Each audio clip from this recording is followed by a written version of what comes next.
This recently declassified report of a military cat-and-mouse game involving multiple UAPs has shaken the intelligence community and our military. And Representative Eric Burleson wants you to dig into it because it involved undeniable multiple witnesses who are all senior intelligence officials in the military who witnessed the same thing at the same time. And while War.gov released several still images related to this encounter, Burleson knows that actual footage of this event exists that will hopefully come out because I've seen these videos, they do exist. But what actually happened that night in 2025? The following declassified UAP event was documented by the FBI during an intense debrief with the primary witness, a senior U.S. intelligence officer. It unfolded at a classified government testing installation nestled between jagged mountain ranges and nearby towns somewhere in the remote western United States. At 5 p.m. on the evening of the encounter, the senior intelligence official climbed aboard a helicopter with 2 federal partners and 2 seasoned state pilots. They launched into the fading daylight to perform an aerial sweep of the surrounding mountainous terrain. Strange orbs had been reported earlier that day by installation personnel, glowing spheres accompanied by deep, thunderous thuds as if massive objects were slamming into the earth. But the hours-long search turned up nothing. As darkness swallowed the last remaining daylight, they returned to base to refuel. A short time later, they received a strange report. Observation post personnel scanning through night vision goggles had spotted debris 4 miles to the east. At 9:41 p.m., the crew scrambled back into the helicopter. Blades thunder as they lifted off and raced towards the suspected debris field. They circled the area in question in near total darkness, sweeping the ground with night vision goggles and the powerful spotlight, but only found empty shadows. After 8 tense minutes, they turned back towards base, only for the radio to crackle to life with an even more concerning message. The observation post reported multiple high-speed radar hits just 4 miles from their location. The Joint Operations Center fed them new coordinates in an effort to have them intercept whatever was observed on the radar. 13 minutes later, at 10:02 p.m., they arrived at the rally point and locked eyes on a distant aircraft slipping away along the horizon. Confirmation of the aircraft came instantly from the observation post, followed by an even more alarming transmission. A superheated orb was spotted hovering at ground level close by. Just then, the orb exploded into motion. It rocketed eastward at impossible speed, veered sharply south, and suddenly split into 2 distinct objects. The observation post vectored the helicopter south to attempt another intercept.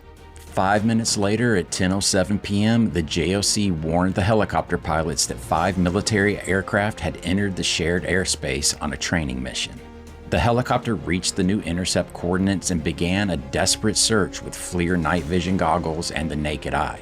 Nothing was seen, but the observation post could still see the orb.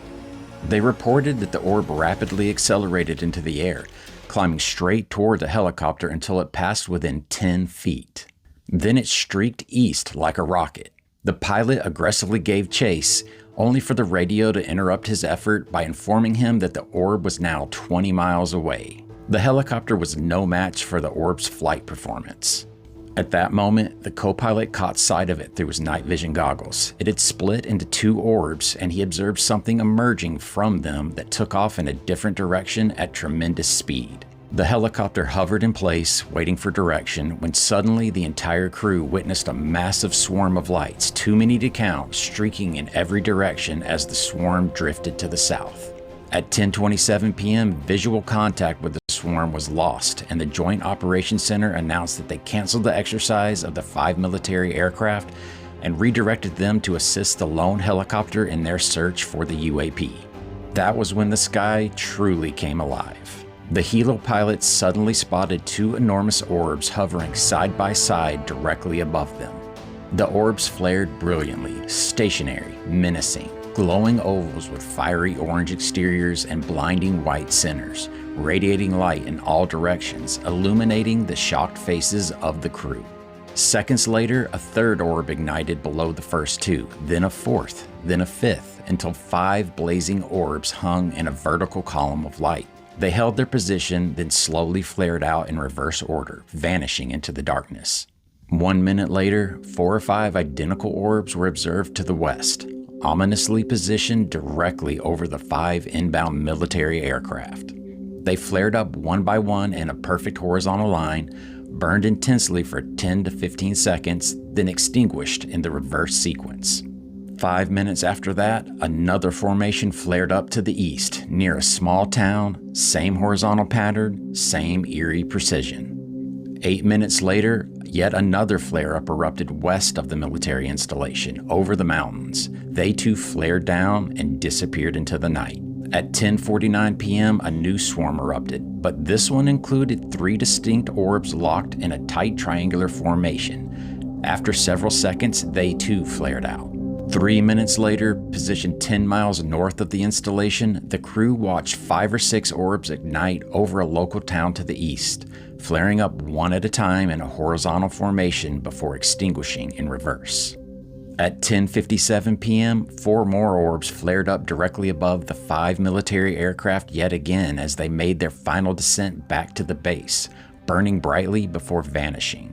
This was the final sighting that ended the hour-long game of cat and mouse. At 11:16 p.m., the shaken intelligence officer and crew landed back at the operations center, forever changed by what they witnessed. Thanks for watching.